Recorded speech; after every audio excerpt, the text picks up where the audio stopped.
Hi guys, welcome back to another Diecast Empress review. Now today I am going to be talking to you about the 155 diecast of Royce Revsley. Now unfortunately I did take him out of the box. I got a little bit too keen, took him out of the box and didn't actually save the packaging. Now it is pretty similar to our Cars on the Road McQueen, except obviously it would have Royce, the logo for Cars on the Road on the top here. Let me zoom out a little bit so as I can get this all in frame. Yeah, so it would be very similar to the McQueen we've got here, with the map on the back, the new to 2022 with the TV symbol because it is from the show, the Cars logo, and then on the back would have had sort of new releases, as we often see. I do apologise that I don't have the box. It was just, like I said, I got a little bit too excited in terms of wanting to get this guy out of the box, so I had to sort of rush into this one. But this diecast was one of my absolute favourites from the show. When you see the Salt Flats episode, you see all those beautiful different sort of cars that we have seen leaked, a few of them as diecasts, leaked in a way of that the Cars YouTube channel has placed a few that we've seen actual figures of, and we are actually starting to get things like the Datch Jammin' 155 diecast car is actually out now as well in America. Unfortunately, being English, I have no way of getting it yet apart from ordering it on eBay and paying quite an expensive charge for it. But that's neither here nor there. I will eventually get hold of them and show them to you guys here on the channel, but it might take a little time, like I said, being that I am from England and don't have easy access to them. Now onto this guy here. He is a incredibly designed car. The decals do actually come across really quite clear. We're going to get a good focus. Yeah, we can see the decals are actually quite clear. We do have the, get this on focus, come on. We've got 523A and then Nick, oh, come on. OAL, oh, my vision is terrible. I'm not wearing my glasses. OAL, OLA even, geez, come on. 523A. Don't actually know what that means. And then on the top, again, we've got the 523A as well. Now, the interesting thing about this car here is that unlike a lot of other of the diecast, in fact, every single diecast I own, this guy has a metal base. Now, that's really strange to me. Like I said, every other Cars diecast I own, I'm looking around my collection here, yeah, every single one of them has got a plastic base. The fact that this guy has a metal base is really weird. And he's got some real good weight to him. Like, he really does feel like a good heavy diecast. Putting him next to Cars on the Road McQueen here, the weight is staggering. This guy is definitely heavier and noticeably heavier.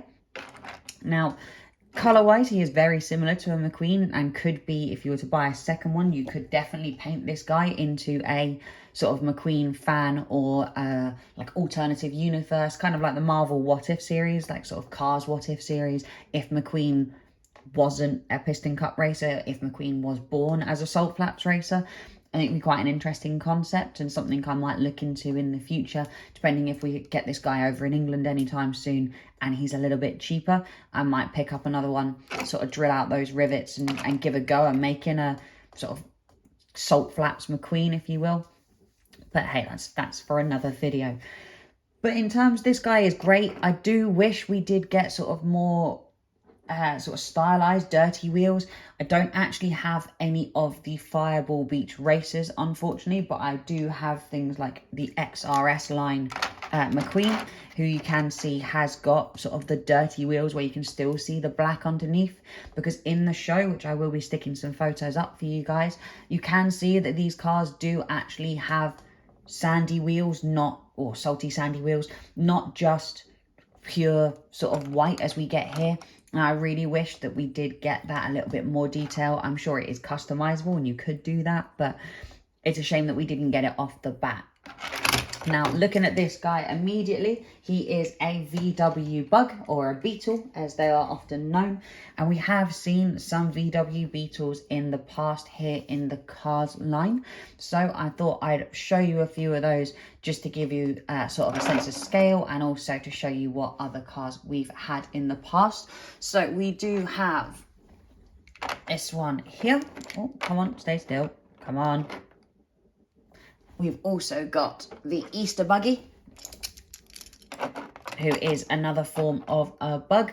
And lastly, in my collection at least, we do have quite another hefty chunk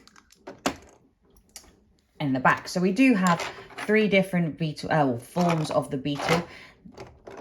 Now, Sandy here is a June buggy, and they were first originally crafted off the base of the beetle, which is why I'm including her here.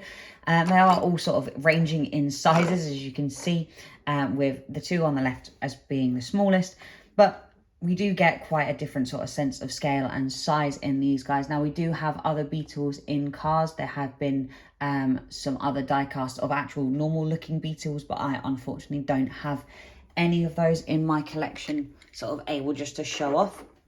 Let me just pop these guys back. Now, I do love this guy's design. I love the big, huge air intake. Obviously used in the car world would be to sort of cool down the car itself, or cool down the engine itself. Beetles are commonly known as a air-cooled car, which means they don't have a radiator, so they literally get cooled by the air going into the car. It's the same with the VW vans. So Fillmore over here, they are the same. They're air-cooled. So that's what that would be. That would be a huge air intake, and I love that we've got the big exhaust. Now, I do kind of wish that we had a little bit more sort of colour on the engine, because unfortunately the engine is all just sort of one colour of that black and then that sort of browny colour. I do wish we got a little bit more of a metallic look to it, and maybe a different colour sort of roll cage or something, just to sort of tie it together, make it look a little bit more realistic. But in terms of the actual figure itself, I love him, absolutely love him. He's a really cool design, something that we haven't really seen in this scale before. He's quite a small, compact car. And yeah, I can't wait to see some of the rest of the cars on the road diecast that we're going to be getting. In terms of scale with other cars from Cars on the Road, obviously I have shown you with McQueen. We have got Cars on the Road Mater, which is just your regular Mater. And then the only other 2 that I've got available that will fit on my display here is the stunt plane and the cute little stunt pilly. So we do have a little bit of a collection going on at the moment from Cars on the Road. We will be obviously getting more in the next few weeks, but I think I've waffled on quite long enough. So thank you so very much for watching, guys. This little video, little review here, and I will catch you all in the next one. Thanks, guys.